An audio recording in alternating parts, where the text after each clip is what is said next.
আজকে আমরা XLOOKUP এর মাধ্যমে কিভাবে একটা ছোট ডাটাবেস তৈরি করা যায় সেটা আমরা দেখার চেষ্টা করব। এখানে হচ্ছে আমাদের একটা ছোট ডাটাবেস আছে, বিভিন্ন দেশের নাম, রাজধানী, মুদ্রা, জনসংখ্যা, জাতীয় প্রতীক, ধর্ম এবং পতাকার ছবি দেওয়া আছে। আমরা এটার মাধ্যমে একটা ছোট্ট ডাটাবেস তৈরি করব, যেখানে হচ্ছে আমরা দেশের রাজধানীগুলো বের করব, সাথে পিকচার লুকআপটা ব্যবহার করব। কিভাবে XLOOKUP ব্যবহার করে পিকচারগুলো আনা যায়। তা আমরা প্রথমে ডাটাবেস তো দিচ্ছি। এখান থেকে আমরা হচ্ছে প্রথমে ডাটা ভ্যালিডেশনটা ব্যবহার করে আমরা হচ্ছে দেশের নামগুলো নিয়ে আসছি, যেন ইনপুটটা দিতে আমাদের জন্য সুবিধা হয়। আমরা ডেটাতে যাব, ডেটা থেকে ডেটা ভ্যালিডেশন, এখান থেকে লিস্ট সিলেক্ট করব এবং কোথা থেকে নিয়ে আসবো ডাটাগুলো সেটা সিলেক্ট করার জন্য র থেকে দেশের নামগুলো এখান থেকে সিলেক্ট করে দিচ্ছি।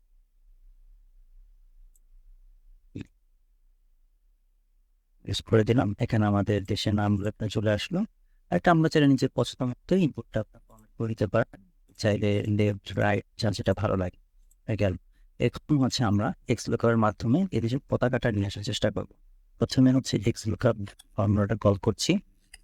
লুকআপ ভ্যালু হিসাবে আমরা এখানে দিব কোন দেশের পতাকা আনতে চাচ্ছি, বলিভিয়াটা নিলাম, এটাকে ব্লক করে দিচ্ছি, কমা। এখান থেকে হচ্ছে আমরা দেশের নামগুলো সিলেক্ট করছি, লক করে দিলাম, কমা। তারপরে হচ্ছে আমরা পতাকার সেলগুলোকে এখান থেকে নিয়ে আসবো। এখান থেকে হচ্ছে আমরা এটা করে সিলেক্ট করে নিয়ে আসি। এই সেলটাকে আমরা এবার আবার F4 এর মাধ্যমে লক করে দিচ্ছি, দিয়ে ব্র্যাকেটটা ক্লোজ করে দিলাম। এখানে আপাতত 0 দেখাবে, কোনো সমস্যা না।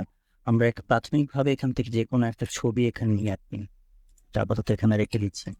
এরপর আমাদের কাজটা হচ্ছে এই ফর্মটা আমরা এখান থেকে কপি করব। কপি করার পরে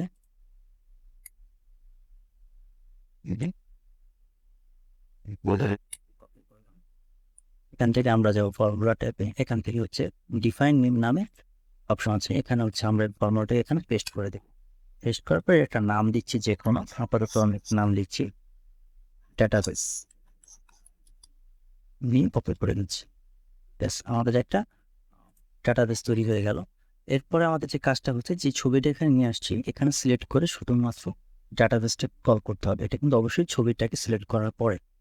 এখান থেকে আমরা ডাটাবেস কল করলাম, দিয়ে এখন আমরা এন্টার প্রেস করব। দেখুন বলিভিয়ার পতাকা চলে এসেছে। এখানে যদি আমরা এখানে রেখে দিই এটা, তাহলে হয়ে যাবে। আমরা ফর্মুলাটাকে ঢেকে দিচ্ছি এটার মাধ্যমে, ব্যাস হয়ে গেল। এখন আমরা যে দেশের নাম সিলেক্ট করবো সেই দেশের পতাকাটাই এখানে চলে আসবে।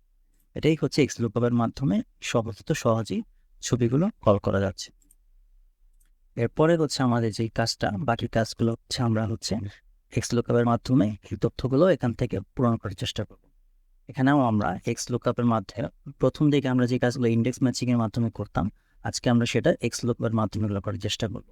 প্রথমে হচ্ছে XLOOKUP ফর্মুলাকে কল করছি। আমরা এখানে কি চাচ্ছি, আমরা হচ্ছে দেশটাকে চাচ্ছি। লুকআপ ভ্যালু হিসেবে আমরা দেশের নামটা সিলেক্ট করে দিচ্ছি এবং লক করে দিচ্ছি। এরপরে লুকআপ এর মধ্যে আমরা আবার স্যাম্পল ডাটাতে যাব। এখানে হচ্ছে আমরা দেশের নামগুলো সিলেক্ট করব, সিলেক্ট করে এবং এই সেলটাকে আমরা লক করে দিচ্ছি, কমা দিয়ে। এরপরে হচ্ছে আমরা এখন থেকে র গুলা নিয়ে আসলাম, এখন আমাদের কলমটা মানতে হবে। সেজন্য আমরা পুনরায় XLOOKUP ফর্মুলাকে কল করব। কল করার পরে আমরা হচ্ছে লুকআপ ভ্যালু হিসেবে চাচ্ছি, এখানে হচ্ছে আমরা ক্যাপিটালকে যাচ্ছি। এখানে আমরা F4 এর মাধ্যমে শুধু সিটাকে লক করব, বাকিগুলোকে লক করছি না। একবার দুইবার শুধু সি লক করছি এবং 15টাকে খালি রেখে দিচ্ছি, কম। এবার হচ্ছে আমরা কোথা থেকে খুঁজে নিয়ে আসবো, আমরা আবার রতে গেলাম। রতে যে আমাদের প্রথমে চলে যাচ্ছি এবং আমাদের যে টাইটেলটা আছে, টাইটেল সেলটাকে আমরা লক করে দিচ্ছি। এটা হচ্ছে আমাদের লুকআপ অ্যারে। এবার হচ্ছে আমরা রিটার্ন অ্যারে হিসাবে আমরা হচ্ছে আমরা পুরো ডাটা স্ট্যাক করে দিচ্ছি। ক্যাপিটাল থেকে সিলেক্ট করে পুরোটা সিলেক্ট করলাম এবং লক করে দিচ্ছি F4 এর মাধ্যমে, কমা দিলাম। এবার যদি আমরা কোনো কিছু না পাই সেক্ষেত্রে আমরা ব্ল্যাঙ্কই রেখে দিচ্ছি, কমা। আমাদের কেমন ম্যাচ প্রয়োজন, আমরা এক্সাক্ট ম্যাচটা চাচ্ছি, 0 সিলেক্ট করলাম, দিয়ে ব্র্যাকেটটা ক্লোজ করে দিচ্ছি। এখানে যেহেতু আমরা দুইবার XLOOKUP কল করেছি, আমরা দুইবার ব্র্যাকেট দিয়ে ব্র্যাকেটটা ক্লোজ করে দিই।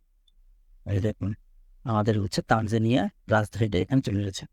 ডবল ক্লিক করে এটাকে বড় করে দিচ্ছি এবং হচ্ছে আমরা এটাকে ডবল ক্লিক করে আমরা ওগুলো ফিল আপ করে দিচ্ছি।